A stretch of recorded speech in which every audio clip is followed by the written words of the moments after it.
Kalaulah you all rasa dalam hidup ni, bangun pagi, pergi kerja, balik kerja, tidur, hujung bulan, bayar komitmen. So, lama-lama hidup rasa macam kosong. Rasa macam tak ada makna. Rasa macam dah mula hilang hala tuju. Diri mula tertanya-tanya, apa sebenarnya yang aku nak dalam hidup? Apabila you all berada dalam situasi macam ni, apa yang you all perlu buat adalah menilai balik diri sendiri.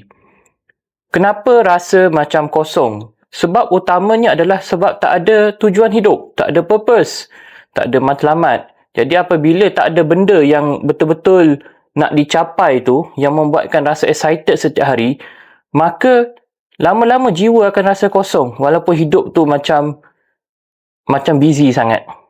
So, apa yang you all kena buat adalah cuba duduk, renung kembali hidup, cuba tanya apa yang nak dicapai dalam hidup dan buat plan macam mana nak capai benda tu semua dan apa yang perlu dibuat setiap hari.